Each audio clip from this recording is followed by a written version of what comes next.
नमस्कार दोस्तों, आप सभी का स्वागत है हमारे YouTube चैनल में।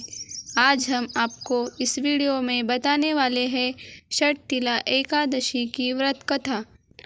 वीडियो शुरू करने से पहले आप सभी से हमारी एक रिक्वेस्ट है, अगर आप हमारे चैनल पर पहली बार है तो प्लीज़ चैनल को सब्सक्राइब करना। एक समय नारद जी ने भगवान विष्णु से कहा कि हे पिता परमात्मा, आप मुझे षटतिला एकादशी का महात्म्य बताइए। तब भगवान ने नारद जी से कहा कि हे नारद, मैं तुमसे सत्य घटना कहता हूँ, ध्यानपूर्वक सुनो।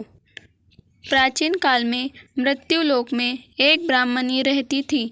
वह सदैव व्रत किया करती थी। एक समय वह 1 मास तक व्रत करती रही। इससे उसका शरीर अत्यंत दुर्बल हो गया।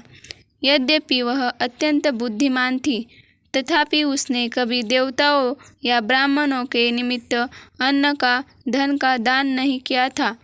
इससे मैंने सोचा कि ब्राह्मणी ने व्रत आदि से अपना शरीर शुद्ध कर लिया है, अब इसे विष्णु लोक तो मिल जाएगा, परंतु इसने कभी अन्न का दान नहीं किया, इसलिए इसकी तृप्ति होना कठिन है। भगवान ने आगे कहा, ऐसा सोचकर मैं भिखारी के वेश में मृत्युलोक में उस ब्राह्मणी के पास गया और उससे भिक्षा मांगी। वह ब्राह्मणी बोली, महाराज किस लिए आए हैं? मैंने कहा, मुझे भिक्षा चाहिए। इस पर उसने एक मिट्टी का ढेला मेरे भिक्षा पात्र में डाल दिया।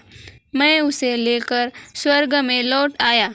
कुछ समय बाद ब्राह्मणी भी शरीर त्याग कर स्वर्ग में आ गई।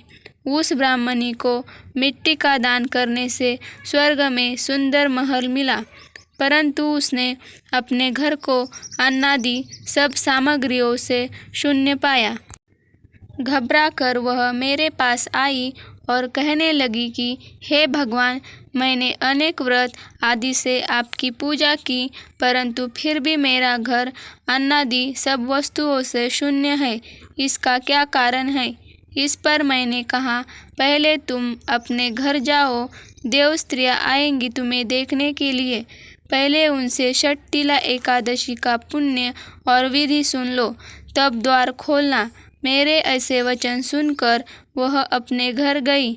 जब देव स्त्रियाँ आई और द्वार खोलने को कहा तो ब्राह्मणी बोली, आप मुझे देखने आई है तो षटतिला एकादशी का महात्म्य मुझसे कहो।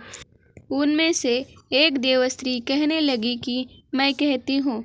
जब ब्राह्मणी ने षटतिला एकादशी का महात्म्य सुना, तब द्वार खोल दिया। देवांगनाओं ने उसको देखा कि न तो गांधारी है और न ही आसुरी है, वरन पहले जैसी मनुष्य है। उस ब्राह्मणी ने उनके कथनानुसार षटतिला एकादशी का व्रत किया। इसके प्रभाव से वह सुंदर और रूपवती हो गई तथा उसका घर अन्नादि समस्त सामग्रियों से युक्त हो गया। मनुष्य को मूर्खता त्याग कर षटतिला एकादशी का व्रत और लोभ न करके तिलादि का दान करना चाहिए। इससे दुर्भाग्य, दरिद्रता तथा अनेक प्रकार के कष्ट दूर होकर मोक्ष की प्राप्ति होती है। यह थी षटतिला एकादशी की कथा। अगर आपको पसंद आए तो वीडियो को लाइक ज़रूर करना।